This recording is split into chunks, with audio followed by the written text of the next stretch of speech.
Hello friends, welcome to Indian study पर आपका स्वागत है। दोस्तों, जैसा कि आप सभी लोग जानते हैं, यूपीएसआई के एग्जाम में आर्टिकल हर शिफ्ट में आर्टिकल से 3 से 4 क्वेश्चंस या 5 क्वेश्चंस भी देखने को मिल रहे हैं।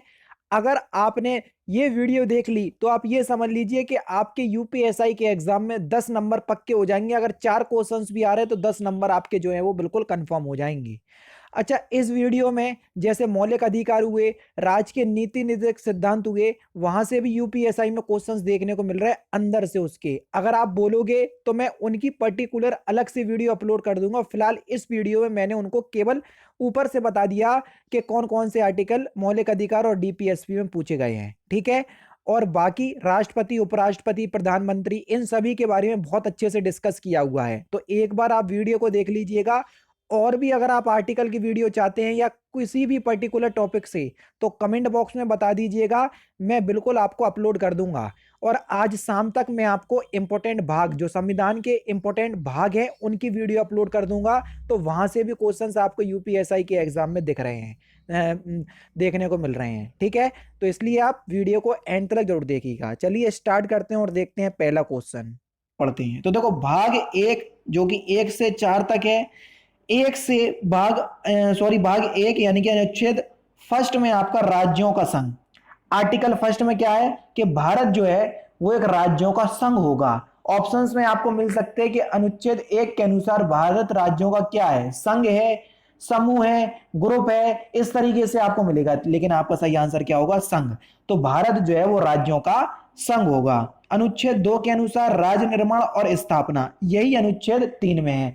दोनों में अंतर क्या है वो मैं आपको समझा दे रहा हूं। किसी ऐसा क्षेत्र जो दूसरे देश के कब्जे में है, भारत के अंडर उसको लिया जाता है, तो वो अनुच्छेद 2 के तहत लिया जाता है। लेकिन अनुच्छेद 3 के तहत जो भारत में पहले से ही स्थित है, किसी राज्यों के क्षेत्र की सीमा में निर्माण करना, उसका नाम बदलना किसी राज्य का, और क्षेत्र सीमा का निर्माण करना, यह अनुच्छेद 3 के अंतर्गत आता है। तो समझ गए 2 और 3 के अंतर्गत क्या है। अब हम भाग 2 की तरफ चलेंगे।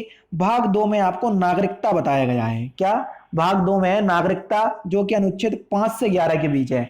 नागरिकता से मोस्टली आपके 5, 6, 7, 8 करके क्वेश्चंस नहीं पूछता है एग्जामिनर। वो यही पूछता है मोस्टली कि नागरिकता किस भाग में है, तो भाग 2 में। और कौन कौन से अनुच्छेद में है या कहां से कहां तक है, भाग 5 से 11 तक। अब है आपका भाग 3, जो कि बहुत ही ज्यादा इंपॉर्टेंट है। भाग 3 में है आपके मौलिक अधिकार, और मौलिक अधिकार जो है 12 से 35 के बीच है। अगर आप चाहोगे तो मैं मौलिक अधिकार की एक पर्टिकुलर वीडियो आपको बना के बता दूंगा कि अनुच्छेद 12, 13, 14, 15, 16 यहां से लेके 35 तक में क्या है, वो मैं आपको सारा कुछ बता दूंगा। लेकिन आपकी डिमांड के अनुसार कमेंट बॉक्स में बता देना, तो मैं आपको बना दूंगा वीडियो, मुझे कोई दिक्कत नहीं है। फिलहाल तो आप ये याद कर लीजिए, मौलिक अधिकार जो है भारत कहां से लिए गए हैं, अमेरिका से लिए गए हैं, और ये भाग 12 से 35 के बीच हैं। भाग 4 में आपके नीति निर्देशक तत्व कहां से लिए गए हैं, आयरलैंड के संविधान से। और ये कहां से कहां तक हैं, ये हैं 36 से 51। भाग 4A इसको भी याद कर लो, क्योंकि ये जो आपका मौलिक कर्तव्य है जो अनुच्छेद 51A में है, इसको बाद में जोड़ा गया, इसलिए ये भाग 4A है। समझ रहे, जितने भी अब अनुच्छेद जोड़े जाते हैं कॉन्स्टिट्यूशन में, वो इसी तरीके से आ जाते हैं। 51A, 102 का 3, 102 का 4, इस तरीके से जोड़े जाते हैं। तो आपके अनुच्छेद बढ़ जाते हैं संशोधन की प्रक्रिया के अनुसार, ठीक है। तो 51A जो है ये मौलिक कर्तव्य से संबंधित है, और इसे 42वें संविधान संशोधन के तहत 1976 में जोड़ा गया था। कब, 1976। ये भी आपका इंपॉर्टेंट है, आपको पता होना चाहिए। देखो मैंने नीचे लिख भी दिया ताकि आपको याद हो जाए। 42वें संविधान संशोधन 1976 के तहत जो है मौलिक कर्तव्य को जोड़ा गया था, वो भी सरदार स्वर्ण सिंह की समिति की सिफारिश पर, ठीक है। अच्छा, अगर आपको इसका पीडीएफ चाहिए तो डिस्क्रिप्शन में टेलीग्राम चैनल का लिंक दिया है, वहां पर ऐड हो जाए, पीडीएफ बिल्कुल फ्री में मैं आपको दे दूंगा, ठीक है। अब ये सारे आपके अनुच्छेद हो गए। अब राष्ट्रपति के बारे में आपको सारे अनुच्छेद जो है वो पता होना चाहिए, क्योंकि बच्चों में आपको पहले पढ़ा चुका हूं। अगर आपको नहीं पता तो बहुत गलत बात है। वीडियो देख लो राष्ट्रपति से संबंधित, जो मैंने आपको प्रोवाइड करवाई है, बहुत ही अच्छी वीडियो है, जिसमें सारे अनुच्छेद को मैंने कवर किया हुआ है। राष्ट्रपति पढ़ने से पहले एक बार मैं फिर से रिकॉल करना चाहूंगा। अनुच्छेद 1 में राज्यों का संघ, भारत एक राज्यों का संघ होगा। अनुच्छेद 2 में राज्य का निर्माण और स्थापना, कहां से, किसी दूसरे देश से। अनुच्छेद 3 में नाम, क्षेत्र और निर्माण, वो भी अपने ही राज्य में। अनुच्छेद 5 से 11 के बीच है आपकी नागरिकता, और मौलिक अधिकार है 12 से 35 के बीच, और 35 जैसे ही खत्म हो जाता है 36 चालू हो जाता है, 36 से 51 के बीच हैं आपके नीति निर्देशक तत्व। और मौलिक कर्तव्य आपके 51 ए में है, जो कि 42वें संविधान संशोधन के तहत 1976 में जोड़े गए थे। राष्ट्रपति बहुत इंपॉर्टेंट है। पद, राष्ट्रपति के पद का जो वर्णन है वो अनुच्छेद 52 में किया गया है। अनुच्छेद 53 में शक्ति और कार्य है। इन सब के बारे में मैंने आपको वीडियो प्रोवाइड करवाई है। राष्ट्रपति की न्यायिक शक्तियां, विधीय शक्तियां, जितनी भी शक्तियां होती हैं सबके बारे में मैंने आपको बताया हुआ है, तो एक उस वीडियो को जरूर से देख लीजिएगा। अनुच्छेद 54 में है निर्वाचन, और अनुच्छेद 61 में है महाभियोग। महाभियोग होता है राष्ट्रपति को हटाने की प्रक्रिया, मैंने आपको समझाया हुआ है उस वाली वीडियो में, तो जरूर से देख लीजिएगा। यहाँ पर अनुच्छेद 61 एक बार फिर से आ गया, तो वही है आपका महाभियोग। अनुच्छेद 72 को कैसे लिखते? 7 और 2, 7-2। कोई भी अपराधी होगा तो वह राष्ट्रपति से कहेगा, राष्ट्रपति साहब हमारा साथ दो, साथ दो, यानी कि हमको बचा लो। तो क्षमादान, क्षमादान किस में है? 72 में, 7-2 में है। अनुच्छेद 85 में लोकसभा का विघटन, क्या है? प्रधानमंत्री की सलाह पर राष्ट्रपति महोदय जो है वो लोकसभा का क्या कर सकते हैं? विघटन कर सकते हैं। अनुच्छेद 123 में क्या है? अध्यादेश। जैसे कि अध्यादेश क्या होता है वो भी मैं आपको समझा दे रहा हूं। हमारे यहाँ अगर आपको कोई कानून बनाना है तो संसद के जो 3, राष्ट्रपति, लोकसभा, राज्यसभा, यहाँ से पास हो, यहाँ से ये पूरी प्रक्रिया के तहत कोई भी कानून जो है वो बनाया जा सकता है, ठीक है। लेकिन संसद का अधिवेशन या संसद का सत्र जो है वो ना चल रहा हो, संसद की बैठक ना चल रही हो, तो राष्ट्रपति जो है वो अध्यादेश निकालकर साइन मात्र से, अपने साइन मात्र से ही क्या कर सकता है? कानून को बना सकता है, अगर उसको ये जरूरत फील होती है कि देश में इस कानून की जरूरत है, तो अध्यादेश इसको कहते हैं।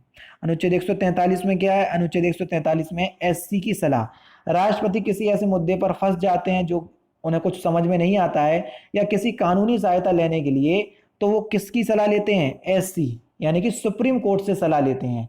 लेकिन सुप्रीम कोर्ट जो भी सलाह देगा, ऐसा जरूरी नहीं है कि राष्ट्रपति उसको मान भी सकते हैं अथवा नहीं भी मान सकते हैं, ये उनके ऊपर डिपेंड करता है। लेकिन अनुच्छेद 143 के तहत वे सुप्रीम कोर्ट से सलाह ले सकते हैं।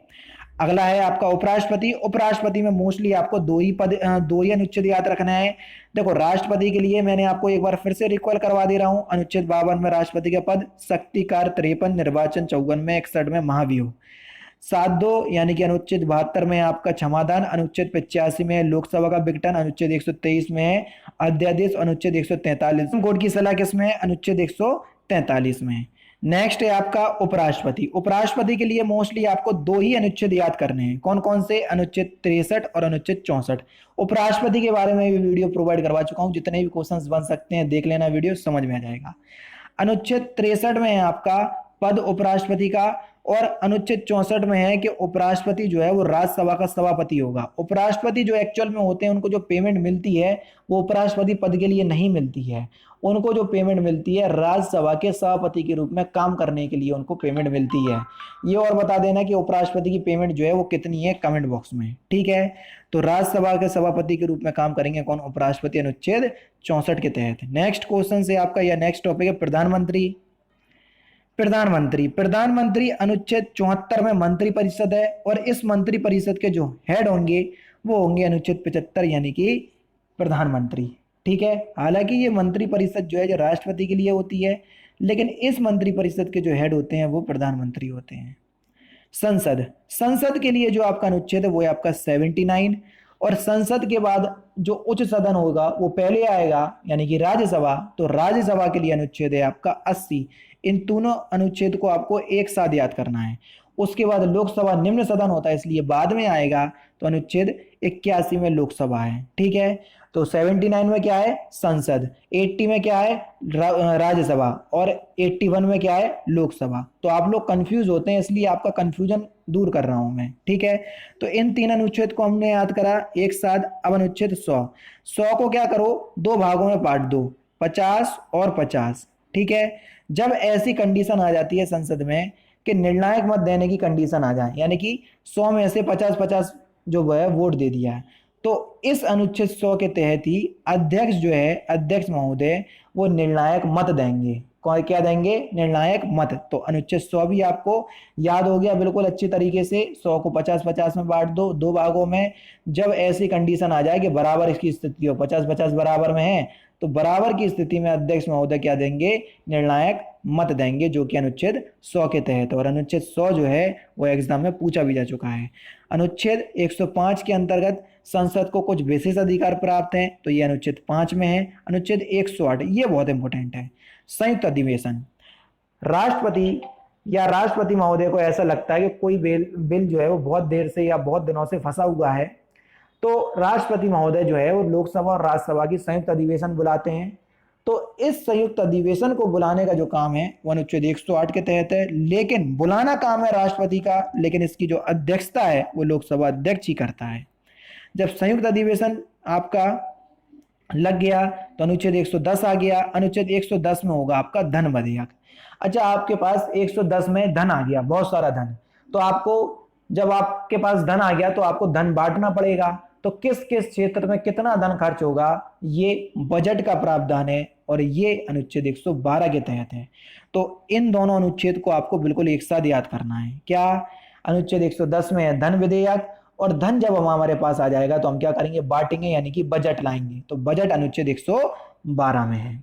लेखानुदान अनुच्छेद 116 में। लेखानुदान में आपको बता दे रहा हूं क्या हो रहा है, कुछ ऐसे काम जो कि बजट के बाहर से होते हैं, यानी कि जो बजट में नहीं दिखाए जाते हैं, लेकिन कुछ बिल ला करके उन्हें लेखानुदान के तहत अनुच्छेद 116 के तहत संसद में बता दिया जाता है, तो इसको लेखानुदान कहते हैं।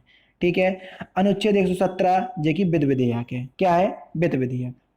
नेक्स्ट क्वेश्चन की तरफ चलते हैं। सर्वोच्च न्यायालय, अभी हाल ही मैंने आपको पढ़ाया तो आपको पता होना चाहिए। अनुच्छेद 124 के तहत सुप्रीम कोर्ट की व्यवस्था की गई है भारतीय संविधान में, तो ये अनुच्छेद 124 में है। अनुच्छेद 131 में क्या है कि इसके कुछ मूल अधिकार होंगे, किसके, सुप्रीम कोर्ट के। और ये सारे अधिकारों के बारे में मैंने आपको पढ़ाया हुआ है सुप्रीम कोर्ट वाली वीडियो में, देख लीजिएगा, बहुत अच्छी तरीके से मैंने कॉन्स्टिट्यूशन पढ़ाया, आपको समझ में आ जाएगा। अनुच्छेद 137 में न्यायिक पुनरावलोकन है। न्यायिक पुनरावलोकन का मतलब वो मैं आपको समझा दे रहा हूं, कुछ ऐसा कानून जो संसद के द्वारा पास हो गया है, लेकिन सर्वोच्च न्यायालय को ऐसा लगता है कि ये जो कानून है वो संविधान के अनुरूप नहीं है, संविधान की समीक्षा के समान नहीं है, या संविधान के अनुरूप नहीं है, तो जो सर्वोच्च न्यायालय होगा उस पर दोबारा विचार बना करके उस कानून को खत्म भी कर सकता है, या उसमें कुछ अपना एडिट भी कर सकता है उस कानून में। अनुच्छेद 143 के तहत है आपका क्या, वही जो मैंने आपको बताया था कि सुप्रीम कोर्ट से राष्ट्रपति जो है वो सलाह मांग सकता है। क्या मांग सकता है, सलाह। कौन, राष्ट्रपति। किससे, सुप्रीम कोर्ट से। नेक्स्ट दो अनुच्छेद हैं आपके महान्यायवादी, यानी कि अनुच्छेद 76 के तहत भारत का एक महान्यायवादी होगा। महान्यायवादी कौन होता है, विधि अधिकारी, कानूनी अधिकारी होता है, जो राष्ट्रपति को सहायता देने के लिए होता है। ठीक है। और अनुच्छेद 76 के तहत होता है। और अनुच्छेद 148 के तहत क्या होता है, सीएजी, यानी कि कैड। और कैग का फुल फॉर्म भी आपको दिख रहा होगा, comptroller and auditor general of India, Bharat का महालेखा नियंत्रक एवं महालेखा परीक्षक। ये अनुच्छेद 148 के तहत होता है। तो ये थे आपके कुछ इंपॉर्टेंट ऐसे अनुच्छेद जो कि मैंने आज की इस वीडियो में आपको प्रोवाइड करवा दिए। सारे अनुच्छेद जो हैं वो इंपॉर्टेंट हैं, याद कर लेना। इसकी जो पीडीएफ है वो मैं आपको टेलीग्राम चैनल पे प्रोवाइड करवा दूंगा। तो दोस्तों फिलहाल की वीडियो में सिर्फ इतना ही। अगर आपको वीडियो पसंद आए तो प्लीज दोस्तों वीडियो को लाइक कीजिए, शेयर कीजिए, और साथ ही साथ हमारे चैनल को सब्सक्राइब करना ना भूलें, क्योंकि वो रोजाना इसी तरह की वीडियोस आप लोगों के लिए लाता रहता हूं। नमस्कार दोस्तों, जय हिंद, जय भारत।